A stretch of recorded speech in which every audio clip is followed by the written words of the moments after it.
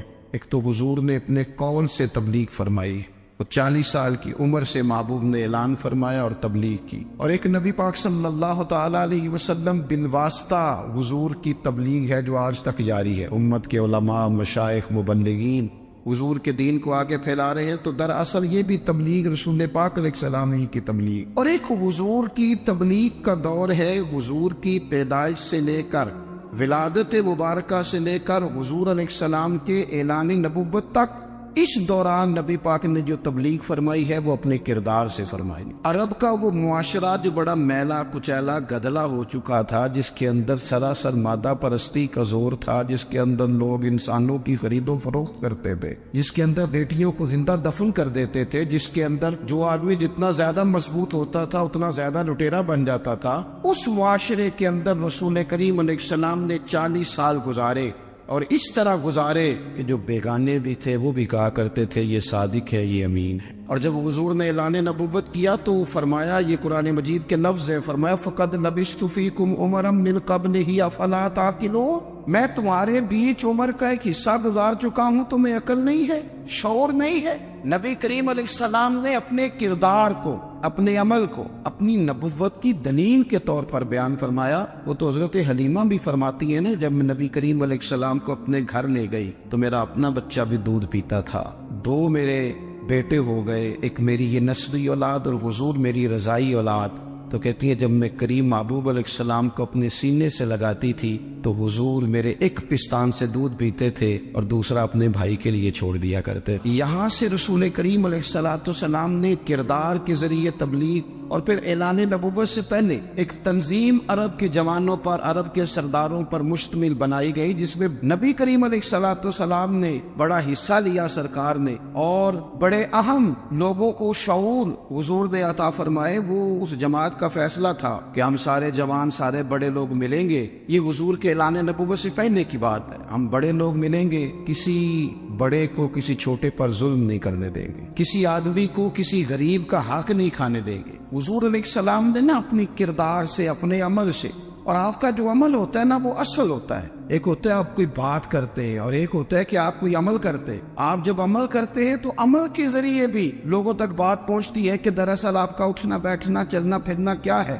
میرے رسول کریم علیہ السلام کا اٹھنا بھی ایک نبی کا، بیٹھنا بھی ایک نبی کا، بات کرنا بھی ایک نبی کا، معاملات زندگی کرنا بھی ایک نبی کا، لین دین کرنا بھی ایک نبی کا. ایک شخص کہتے ہیں میں نے اعلان نبوت سے پہلے حضور علیہ السلام سے کوئی چیز خریدی تھی اور میں نے عرض کیا تھا آپ یہاں تشریف رکھے، میں پیسے لے کے آتا ہوں. میں 3 دن کے بعد آیا. دیکھو یہ بات کرنی کتنی آسان ہے، بولنی کتنی آسان ہے، پر 3 دن یہاں میرے بھائی کو کسی شخص کو 2 گھنٹے انتظار کرنا پڑ جائے تو لوگ کہتے ہیں الانتظار وشد من القتل، یہ تو قتل سے زیادہ تکلیف والا معاملہ ہے منتظر رہنا کسی کا. کہتے 3 دن کے بعد میں آیا تو میرے رسول کریم وہیں تشریف فرمایا. بس اتنا فرمایا یار تم نے مجھے بڑی تکلیف میں ڈال دیا، 3 دن ہو گئے یہاں رکے ہوئے. تو حضور نے اپنے کردار کو، اپنے عمل کو، اپنے معاملات کو سب سے پہلے اپنی نبوت کی دلیل کے طور پر پیش کیا۔ کسی نے کیا خوب کہا تھا کہ جو تیری جان کے دشمن ہے وہ بھی کہتے ہیں، بظاہر تو آئے ہیں نا ہجرت کی رات جان لینے، لیکن امانتیں حضور کے گھر میں رکھی ہوئی ہیں، امانتیں کاشانہ نور پہ پڑی ہے۔ وہ جو تیری جان کے دشمن ہے وہ بھی کہتے ہیں کہ امین تو ہے اور صداقت کی آبرو تو ہے۔ تو پہلے کردار، پھر دوسری بات، اللہ تعالیٰ نے اپنے محبوب علیہ الصلوۃ والسلام کو اپنا مطلق نائب بنا کر، اپنا محبوب اعظم بنا کر، ویسے ہی سارے انسانوں کے بارے میں کہا وَإِذْ قَالَ رَبُّكَ لِلْمَلَائِكَةِ إِنِّي جَاعِلٌ فِي الْأَرْضِ خلیفہ، میں زمین میں اپنا نائب بنانے والا ہوں۔ لیکن حضور علیہ السلام تو محبوب ہے نا، حضور کی نیابت تو محبوبیت کے درجے پر فائز ہے۔ تو رسول پاک کو رب کریم نے اس طرح کا بنا کے بھیجا کہ حضرت عبداللہ ابن رواحہ رضی اللہ تعالیٰ عنہ بیان فرماتے ہیں کہ اگر حضور کوئی معجزہ نہ بھی دکھاتے، نبی کریم علیہ السلام سے کوئی اعجاز لوگ نہ بھی دیکھتے، تو محبوب کا تو چہرہ ہی اس طرح کا تھا، لوگوں نے دیکھتے جانا تھا اور کلمہ پڑھتے جانا تھا۔ لیکن باوجود اس کے میرے رسول پاک کا اعجاز یہ ہے، کمال یہ ہے کہ حضور کبھی اشارہ کر دیں تو چاند دو ٹکڑے ہو جائے، کبھی دعا مانگ دیں تو ڈوبا ہوا سورج واپس آ جائے، کبھی محبوب گزرنے لگے تو پتھر آپ پر سلام پڑے، کبھی حضور پہاڑ پر چڑھ جائے تو پہاڑ وجد میں آ کر جھومنے لگے، محبوب کا کبھی نماز پڑھاتے ارادہ بن جائے تو اللہ تعالیٰ قبلے کا رخ ہی تبدیل فرما دے۔ کیا خوبصورت سوچ ہے اور کیا نظریہ دیتے ہیں بریلی کے امام، فرماتے اجابت کا جوڑا عنایت کا صحرا دلہن بن کے نکلی دعائے محمد، اور اجابت میں جھک کر گلے سے لگایا بڑی ناز سے جب دعائے محمد، دیکھو خدا کی رضا چاہتے ہیں دو عالم، خدا چاہتا ہے رضائے محمد صلی اللہ تعالی علیہ وسلم۔ اور ایک مقام پہ فرماتے ہیں نائب دست قدرت پہ لاکھوں سلام، نائب دست قدرت پہ لاکھوں سلام۔ تو اللہ تعالیٰ نے نبی پاک صلی اللہ تعالی علیہ وسلم کو جو اعجاز۔ پھر ایک اور بات، حضور امی ہے، دنیا میں آ کر محبوب نے کسی سے پڑھا ہی نہیں، میرے محبوب نے جتنا پڑھا ہے رب کریم سے ہی پڑھا ہے۔ الرحمن علم القرآن خلق الانسان، رحمان نے قرآن سکھایا پھر انسان بنایا۔ اللہ تبارک و تعالیٰ کی بارگاہ کرم سے حضور نے لیا، رسول کریم امی ہے، یہ بھی حضور کی نبوت پر ایک بڑی دلیل۔ دیکھو ایک ہوتا ہے کوئی آدمی بچپن سے کسی چیز سے شغف رکھے اور جب اس کی عمر بڑی ہو جائے تو کہتے ہیں اس کا تجربہ بڑا ہو گیا، یہ پہلے کچھ شعر کہتا تھا، کوئی ادبی جملہ کہتا تھا، تو اب اس کی یہ کام کرتے کرتے عمر بڑی ہو گئی ہے تو رسوخ حاصل ہو گیا۔ 40 سال کی عمر مبارک تک نبی کریم نے ایک شعر بھی نہیں کہا، حضور علیہ الصلوۃ والسلام نے کبھی کوئی ایسی بات، ویسے تو حضور کی ہر بات حکمت والی، لیکن جس کو عرب کے لوگ اپنے لہجے میں شاعری یا اپنے لہجے میں ادب کہتے تھے وہ حضور نے بیان نہیں فرمایا۔ لیکن جب 40 سال کی عمر میں اعلان نبوت کیا تو پھر بڑے بڑے فصیح و بلیغ، بڑے بڑے سیانے، طفیل بن عمر کہتے ہیں کہ اس شخص کو بھی میں نے دیکھا جسے بڑا ناز تھا اپنی فصاحت اور بلاغت پر، اور جب وہ حضور کے پاس آیا اور اس نے آ کے کچھ باتیں کی تو محبوب خاموشی سے سنتے رہے، اور جب وہ چپ کر گیا تو میرے کریم نے صرف سورہ فاتحہ پڑھی، کبھی اٹھتا تھا، کبھی بیٹھتا تھا، کبھی غور کرتا تھا، کبھی دائیں جاتا تھا، کبھی بائیں جاتا تھا، پھر کہنے لگا بتاؤ نا کلام کس کا ہے؟ فرمایا اس رب کا، اس رب کا، اس رب کا جس کا میں رسول بن کے آیا ہوں۔ نبی کریم صلی اللہ تعالی علیہ وسلم امی ہے، لیکن حضور نے کائنات کے رازوں سے پردے ہٹا دیے، نبی کریم نے جینے کے سلیقے بتا دیے، حضور نے ہر شخص کو اس کے مقصد حیات سے آگاہ کر دیا۔ نبی کریم علیہ السلام نے وہ فلسفہ حیات بیان کیا کہ لوگوں کو صرف جینے میں مزہ نہیں آیا، مرنے میں بھی مزہ آنے لگا۔ لوگ آگے بڑھ بڑھ کے جانیں پیش کرنے لگے، اپنی اولادیں قربان کر،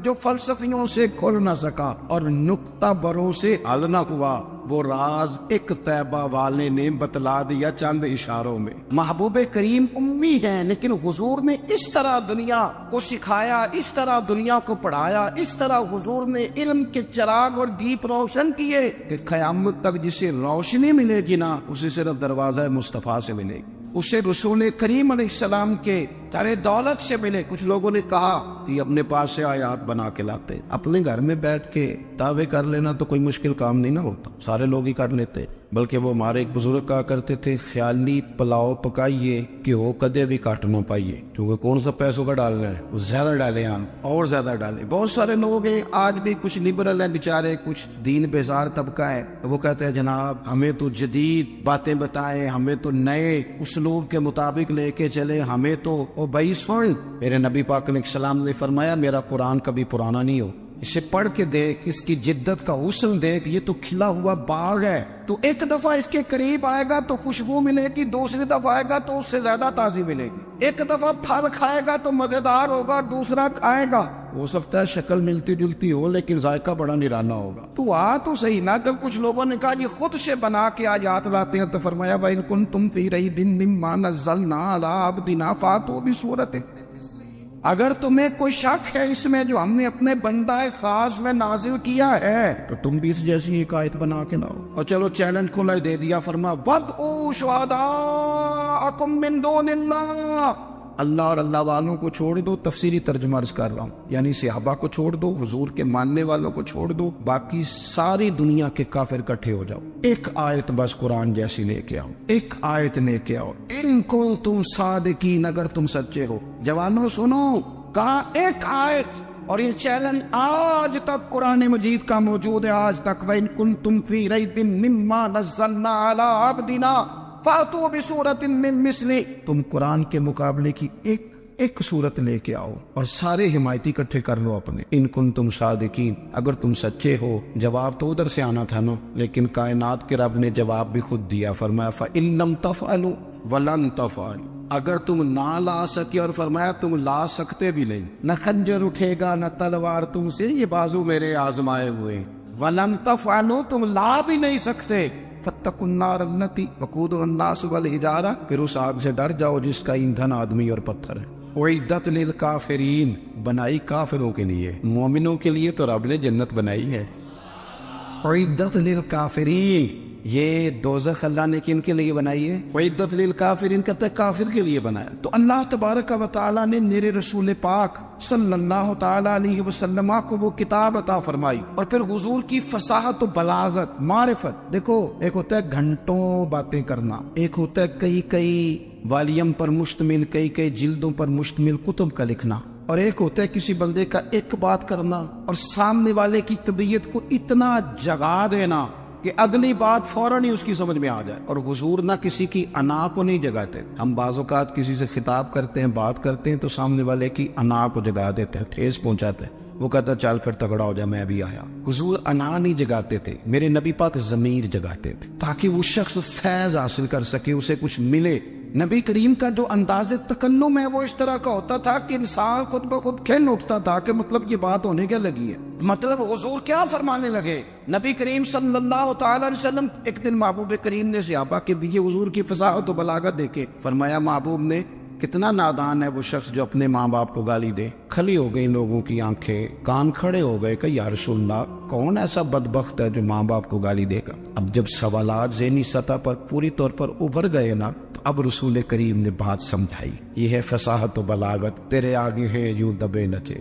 فصحا عرب کے بڑے بڑے, کوئی جان منہ میں زبان نہیں بلکہ جسم میں جان نہیں. یا رسول اللہ کون ایسا نالائق ہے جو ماں باپ کو گالی دے. اب جب ذہنی سطح یہاں تک ابھر آئی تو اب حضور نے سمجھایا, اور میں جب تم کسی کے ماں باپ کو گالی دو گے نا تو وہ بھی تو جواب میں تمہارے ماں باپ کو دے گا نا. تو فی نفس ہی یہ تم نے خود ظلم کیا ہے اپنے ماں باپ. کیوں تم نے ایسا لہجہ اختیار کیا کہ جس سے سامنے والے کی انا جاگ جائے اور تمہارے مقابلے میں آ کر کے کھڑا ہو جائے؟ کیوں تم نے اس طرح کے انداز اختیار کیے کہ جس سے سامنے والا بھی سارے پنجے کھڑے کر کے باہر نکل آئے کہ آ جاؤ پھر میں بھی میدان میں حاضر ہوں. رسول کریم کی فصاحت بلاغت دیکھیں نا, حضور 2-4 جملوں میں ساری بات سمجھا جاتے. ایک حدیث پاک اگر ہماری سمجھ میں آ جائے, ایک روایت, نبی پاک صلی اللہ تعالی علیہ وسلم نے فرمایا خوبصورت مسلمان وہ ہے جو بے مقصد باتوں کو چھوڑ دے. لو, اس سے پوری زندگی سجائی جا سکتی ہے ایک جملے سے. کوئی لمبی چوڑی باتوں میں جانے کی ضرورت نہیں. کہا خوبصورت مسلمان یہ ہے جو بے مقصد باتوں کو چھوڑ دے, لا یعنی باتوں کو کیا کہتے ہیں ہمارے دیہات کے لوگ جڑے پنڈ جانا نہیں وہ راہ پوچھنے دی، لیکن آج کل لوگ باز آندے یعنی جس بات کا بالکل تعلق نہیں نا وہ بات بھی کرتے جاتے ہیں، جس کا شعبہ ہی نہیں وہ بھی چھلانگ لگا لگا کے اس میں آ جاتا ہے۔ ہم اپنا وقت ضائع کرتے، اپنی صلاحیتیں ضائع کرتے، اپنا نقصان کرتے، ہم اپنا کام صحیح کر کے نہیں کرتے اور دوسری ساری دنیا کو ٹھیک کرنا چاہتے ہیں۔ وہ بھائی آپ جس جگہ جس شعبے سے تعلق رکھتے ہیں آپ اپنے معاملات میں مضبوطی پیدا کریں۔ حضور نے اپنی فصاحت کے ساتھ بلاغت کے ساتھ لوگوں کو قائل کیا، اور قرآن مجید کی تاثیر کا یہ اثر میرے کریم رسول نے دکھایا کہ رات کو جب حضور بیٹھ کے قرآن پاک پڑھتے تھے نا، جب یاسین والے نبی خود یاسین کی تلاوت کریں، جب طٰہٰ والے محبوب خود طٰہٰ کی تلاوت کریں، غور کرو نا جب مدثر والے محبوب خود ان جملوں کو ادا کریں، یعنی جن کی